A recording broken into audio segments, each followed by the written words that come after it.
Anong mensahe ang kailangan marinig ng mga Gemini sa buong buwan na to? Pwedeng nangyari na to o mangyayari pa lang itong reading. Kung hindi man para sa inyo itong magiging reading, di baka para sa someone na malapit sa inyo o sa someone na kakilala niyo mismo. Baka may lumabas na gender mamaya. Gawin nyo na lang energy, masculine at feminine energy.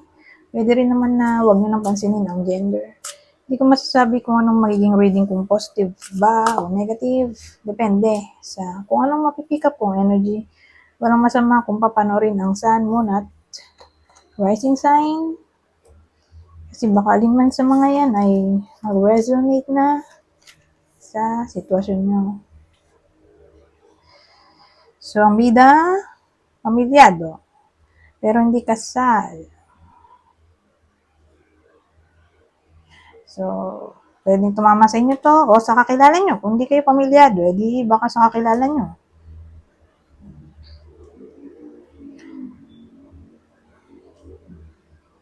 Mamaya may clue pa tayo para malaman nyo kung para sa inyo ba ang reading o hindi. Ang laki naman itong deck na to. Di kasya. Ayan. Di kasya sa screen kanina, pero okay na to. So, game, ulitin ko. Pamilyado, di kasal. Yung bida, no?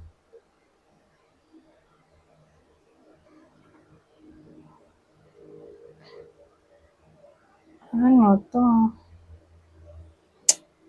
Hindi ko gusto actually.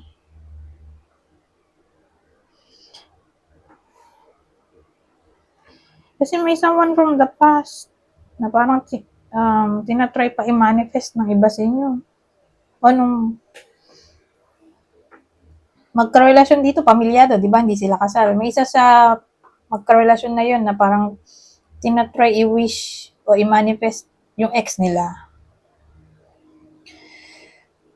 At mukhang magpapakita naman. Nandito na yung Six of Shells.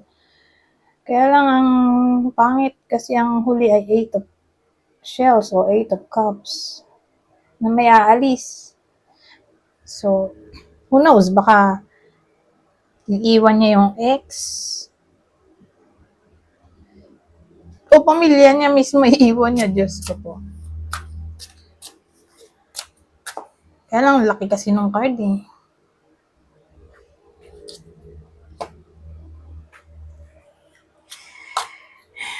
Di kakasya to. Try natin. So, ito yung ka-clarify natin.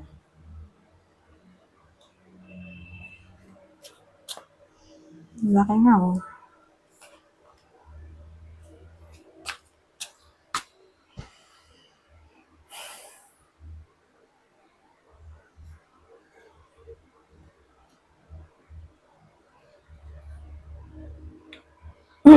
Away.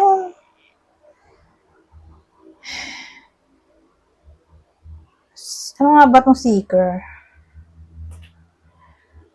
Ito ba yung knight?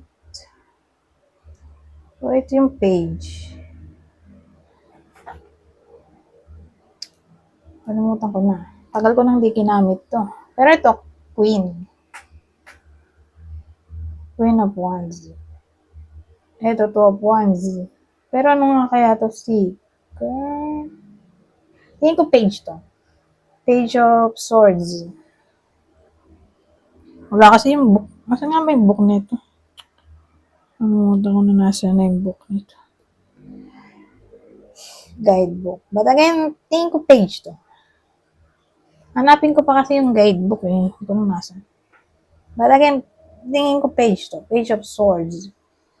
Ito, Queen of Wands, Two of Wands. So, may decision na, no?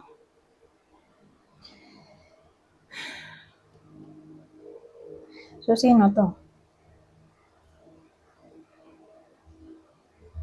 Tingin ko babae yung magiging flirty dito. Siya yung magdidesisyon.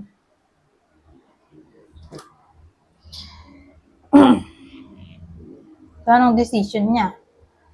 Ayan. Page of Swords. magiging somewhat rebelde siya. So, yung aalis, yung babae, rebelde in a way na pipiliin niya yung ex niya since yun naman talaga gusto niya. Siya nga yung nagmamanifest dito, siya yung nagwe-wish na bumalik yung ex niya. Ito, papakita na dito yung ex niya. At siya yung aalis. Whether nangyari na to o mangyayari pa lang ngayon. Ito, cups to yung walking away card. So, okay, whether nangyayari na to o mangyayari pa lang. Pero kung nangyayari na, hindi pa babalik yan. Wala pang reconciliation. Ngayon, kung mangyayari pa lang, yun nga. Nababadya na babae yung flirty kasi dito siya yung mangiiwan ng pamilya niya. Kaloka. Gusto niya pa ex niya. Nangyayari yan talaga sa totoong buhay. May ganyang senaryo. Pero hopefully, matauhan siya, di ba? Na hindi na mangyari tong reading natin.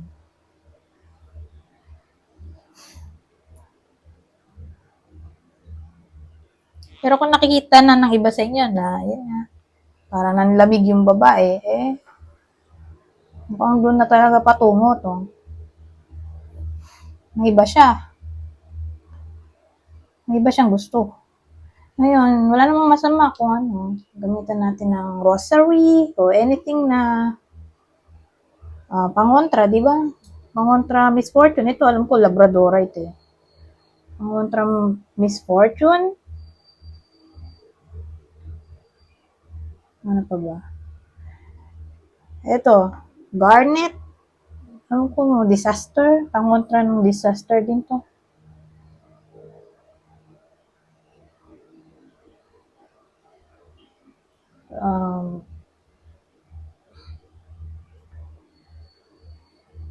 Yun lang. Hindi ako, expert sa mga ganito. Nakalimutan ko na yung, ang dami kong mga, it's moreche dito. Nakalimutan ko para saan to. Pero ito lang natanda ko, disaster o misfortune, bad karma, ito, misfortune daw. Pero maraming meaning, nakalimutan ko na So again, labradorite garnet. Who knows, baka makatulong sa inyo to. O, magdasal na lang kayo, gamitan nyo ng rosary. O sage. Who knows, baka somehow ay ma-reverse natin yung reading, di ba? Pero kung gagamit kayo ng ganitong mga, ano ba to? Crystals, gemstones, kailangan nyo ng selenite kasi sina-charge pala yan. Wala nga rin akong kaalam-alam sa ganyan dati. Pero yun, nabasa ko, kailangan pala ng charge. So, pwede siyang ilagay sa moon, sa araw. Pero tingin ko, medyo, komplikado kung sa araw. Kasi baka, syempre, sobrang init, di ba? Masira yung bato. Bato to Ito kasi, mga anting-anting talisman. So, maganda talaga kung selenite na lang. Kasi kung lalagay mo naman sa liwanag ng buwan, baka malimutan mo naman, di ba? O baka umulan, di nabasa naman. Maganda kung selenite na nga lang. So, hanapin nyo na lang sa internet yung selenite. Meron ako dito, kaya nakakatamad po. Anyways,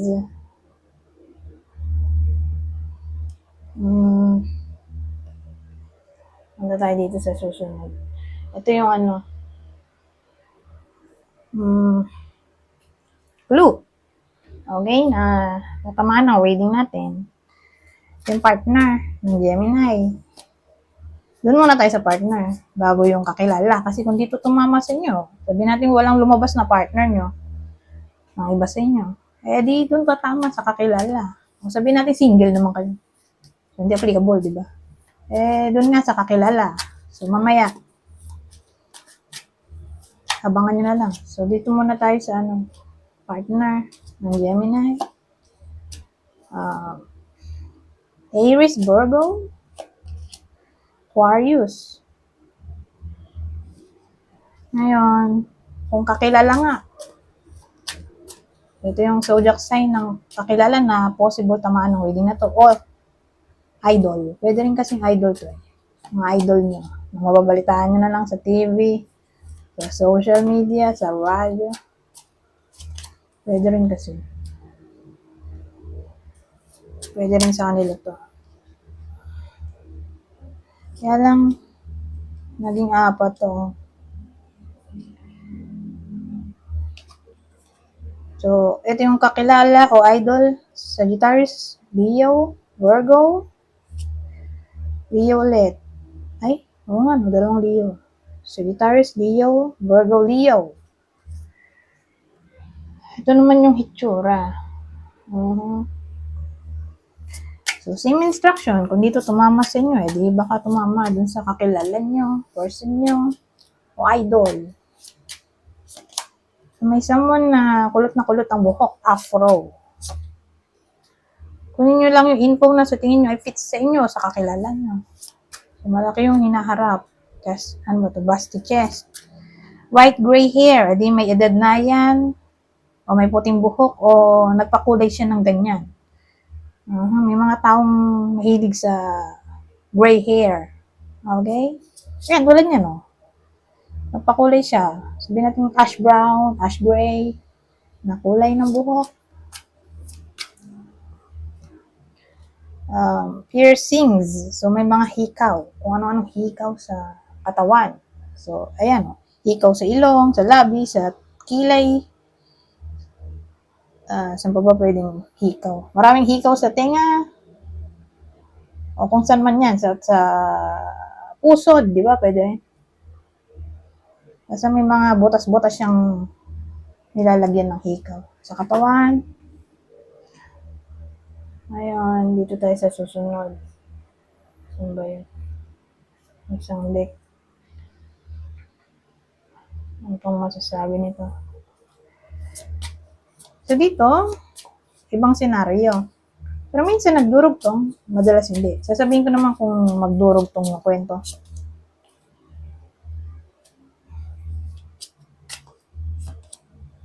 Oh, teka.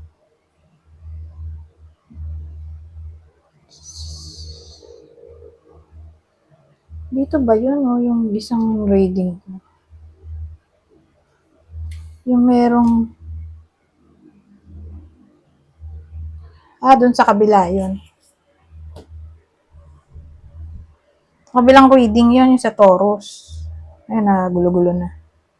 Yung may King of Cups. Dito kasi, ang bida ay pamilyado, no?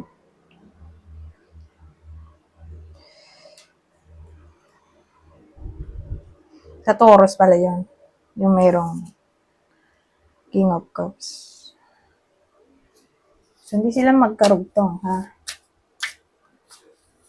Pero tingnan naman natin. Kung may uulit na card, di magkarugtong sila. Oh, Page of Swords, oh. Di magkarugtong to. Kasi may Page of Swords kanina, di ba? Karugtong lang sila. So, ito na yung lalaki natin. Kanina yung babae yung nag-lock, oh. Pero, nandito na yung asawa niya. Kasi remember, hindi sila kasal. Ito kasi hindi sila kasal. Yung lalaki dito, may girlfriend siya. Walang anak. Pero walang anak eh. Sabagay, since nandun yung Ten of Cups, pwede mo siyang pagdugtungin. Kaya, may anak na siya. Pero again, ito, para sa akin ay card ng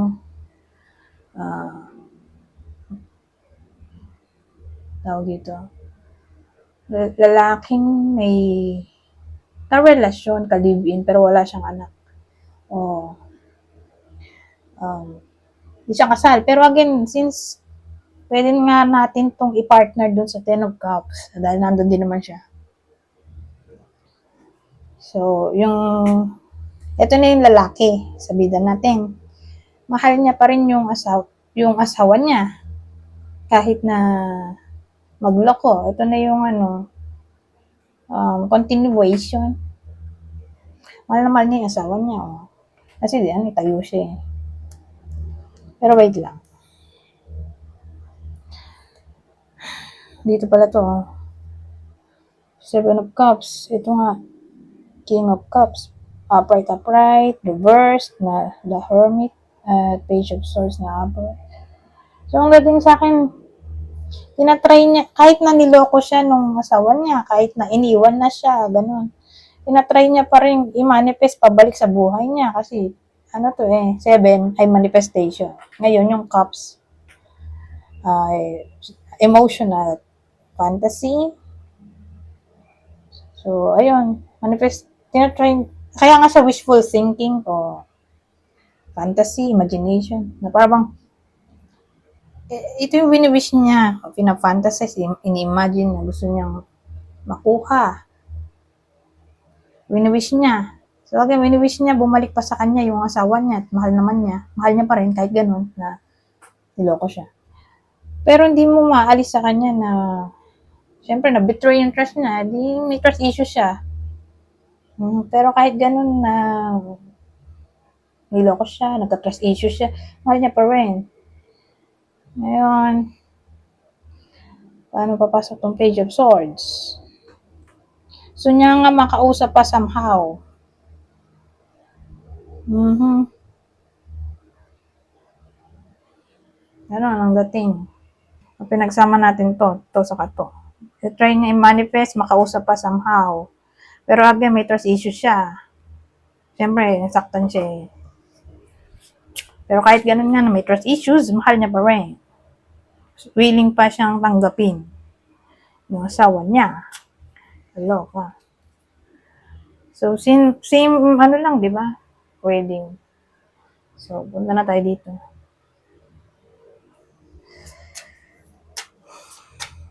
Ano pong masasabi nito?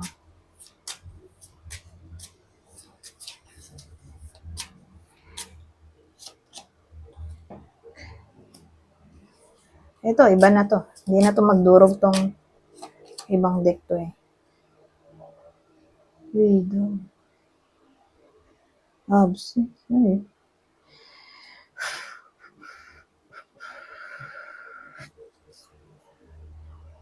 Sabihin natin single to. Mga babae. So, yung mga single, tingin ko single pa rin sila dito. Sa buong month na to. O siguro, hindi nila priority yun. Kaya single pa rin sila. Karamihan ng single na babaeng Gemini, single pa rin nga. Whether ginusto nila o hindi. Pero ganun eh.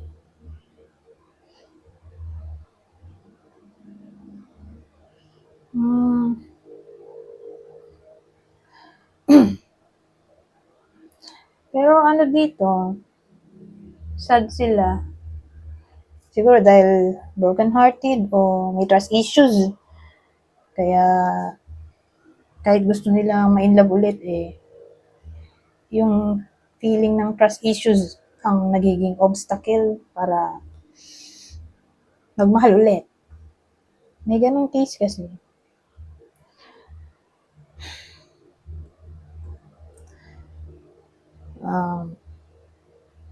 Pero malaki yung chance ng sabihin natin broken-hearted, existing na to. Recently lang yung breakup. Ayun, sad siya dito. Ngayon, the worst case scenario, breakup to. Sino yung magbe-break?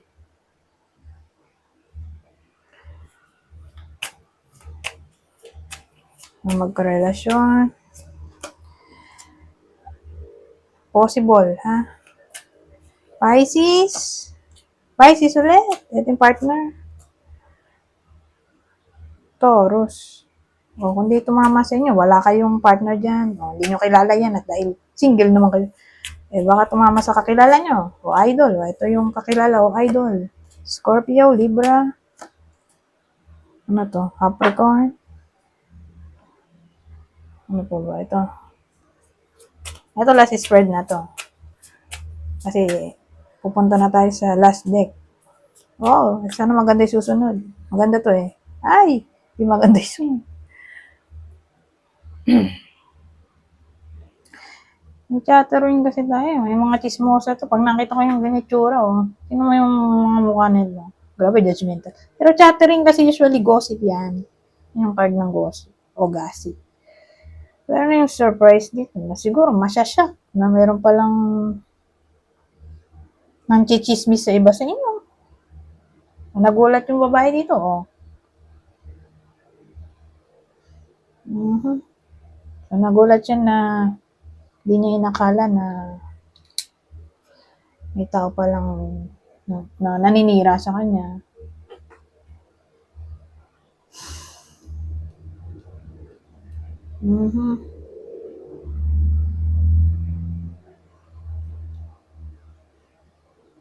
Ngayon, ibang case, sabihin natin may magandang mangyayari sa buhay niya ng iba sa inyo. Okay? May abundance na paparating. Ngayon, eto, magmumukha na tong inggitero. Okay? Na para bang hindi sila makapaniwala na may magandang nangyari sa buhay ng iba sa inyo. So, ang dating, gusto nilang sirain yung moment ng iba sa inyo. Dahil nga, may darating na abundance eh. So, dito na papasok yung mga inggitero. Panira ng moment.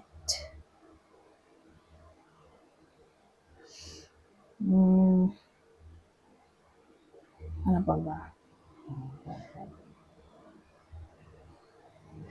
Toxic kasi itong mga to eh. Yung tingnan yung itsura ng mga to. Inuna pa magchismisan bago maglinis.